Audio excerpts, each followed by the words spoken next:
तो चलिए आज बात करते हैं फाइनेंशियल मार्केट्स की। एक ऐसी दुनिया जो कभी-कभी बिल्कुल बेतरतीब, एकदम अनप्रेडिक्टेबल लगती है ना? पर क्या हो अगर कोई कहे कि इस केओस में भी कुछ पैटर्न ढूंढे जा सकते हैं? बस इसी कोशिश का नाम है टेक्निकल एनालिसिस। तो आइए इसमें और गहराई से उतरते हैं और देखते हैं कि ये आखिर है क्या। तो सबसे बड़ा सवाल यही उठता है, क्या गुजरा हुआ कल आने वाले कल की भविष्यवाणी कर सकता है, खासकर जब बात पैसों की हो? क्या किसी स्टॉक की पुरानी कीमत हमें ये इशारा दे सकती है कि वो आगे कहाँ जाएगा? यही वो पहेली है जिसे टेक्निकल एनालिसिस सुलझाने का दावा करता है।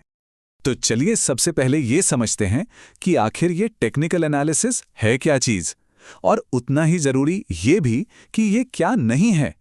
समझ लीजिए, ये बाजार के छोड़े हुए निशानों को पढ़ने जैसा है, उसके फुटप्रिंट्स को फॉलो करने जैसा। अब देखिए, सीधी सी बात यह है कि टेक्निकल एनालिसिस इस बात की परवाह नहीं करता है कि कंपनी कितनी अच्छी है या उसका बिजनेस मॉडल क्या है। नहीं, इसका सारा फोकस सिर्फ और सिर्फ बाजार के एक्शन पर होता है, यानी चार्ट्स, पैटर्न्स और कितने लोग खरीद या बेच रहे हैं, यानी कि वॉल्यूम। ये पूरी तरह से कीमत और वॉल्यूम के डेटा की स्टडी है। इसे ऐसे समझिए, बाजार को देखने के ये दो बिल्कुल अलग अलग चश्मे हैं। टेक्निकल एनालिसिस पूछता है, भाई कीमत कर क्या रही है, बस एक्शन पर फोकस है। दूसरी तरफ फंडामेंटल एनालिसिस पूछता है, कीमत यहां है तो क्यों है। वो कंपनी की बैलेंस शीट, उसकी कमाई, इन सब में जाता है। एक तरह से एक चार्ट्स पढ़ रहा है तो दूसरा कंपनी की पूरी कहानी। ठीक है, तो अब ये सब काम कैसे करता है, मतलब इसके पीछे की सोच क्या है? देखिए, टेक्निकल एनालिसिस सिर्फ कुछ टूल्स का कलेक्शन नहीं है। इसके पीछे एक पूरी फिलॉसफी है, एक दर्शन है, और ये 3 मजबूत पिलर्स पर टिका है। तो वो 3 सिद्धांत ये हैं। पहला, मार्केट को सब पता है, मतलब जितनी भी खबर है, अच्छी बुरी, कोई नतीजा, कोई घोषणा, वो सब पहले से ही स्टॉक की कीमत में शामिल है। दूसरा, कीमतें एक ट्रेंड में चलती हैं, मतलब वो या तो ऊपर जाएंगी या नीचे या फिर साइड में, और तब तक उसी रास्ते पर चलती रहती हैं जब तक कोई बड़ा मोड़ ना आ जाए। और तीसरा, जो कि सबसे दिलचस्प है, इतिहास खुद को दोहराता है। क्यों? क्योंकि हम इंसानों का स्वभाव, डर और लालच, वो तो सदियों से नहीं बदला, और यही चीज बाजार में पैटर्न्स बनाती है। ओके, फिलॉसफी तो समझ आ गई। अब बात करते हैं औजारों की। एक एनालिस्ट के टूल बॉक्स में आखिर होता क्या है? ये वो टूल्स हैं जिनका इस्तेमाल करके वो इन सिद्धांतों को असल में लागू करते हैं। किसी भी टेक्निकल एनालिस्ट का सबसे पहला और सबसे जरूरी औजार होता है चार्ट। यही तो बाजार का नक्शा है।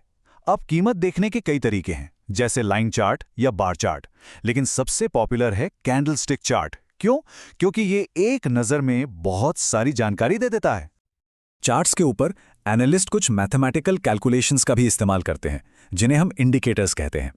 ये डेटा के अंदर और गहराई से झांकने में मदद करते हैं, जैसे मूविंग एवरेज, ये कीमतों के उतार चढ़ाव को स्मूथ कर देता है, या फिर आरएसआई, जो ये बताता है कि कोई स्टॉक कहीं बहुत ज़्यादा तो नहीं खरीद लिया गया या बहुत ज़्यादा बेच तो नहीं दिया गया। अब आते हैं जासूसी वाली बात। एनालिस्ट चार्ट्स पर कुछ खास तरह के शेप्स या पैटर्न ढूंढते हैं।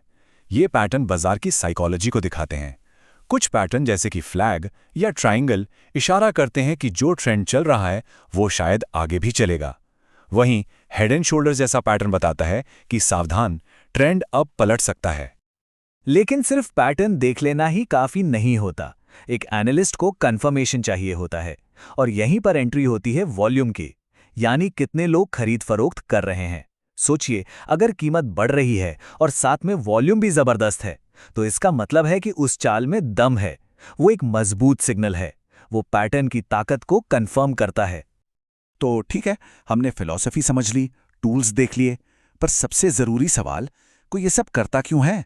इसका असली प्रैक्टिकल इस्तेमाल क्या है? सीधे शब्दों में कहें तो टेक्निकल एनालिसिस फैसले लेने का एक फ्रेमवर्क है। इससे ये पता लगाने में मदद मिलती है कि किसी ट्रेड में कब घुसना है और कब निकलना है। ये सपोर्ट और रेजिस्टेंस के लेवल तय करके रिस्क को मैनेज करने का एक तरीका है।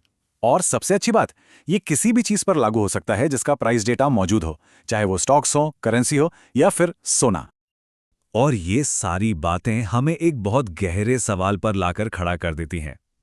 अगर बाजार के पैटर्न बार बार खुद को दोहराते हैं, तो ये असल में बाजार के बारे में कम और हम इंसानों की साइकोलॉजी के बारे में ज्यादा नहीं बताता?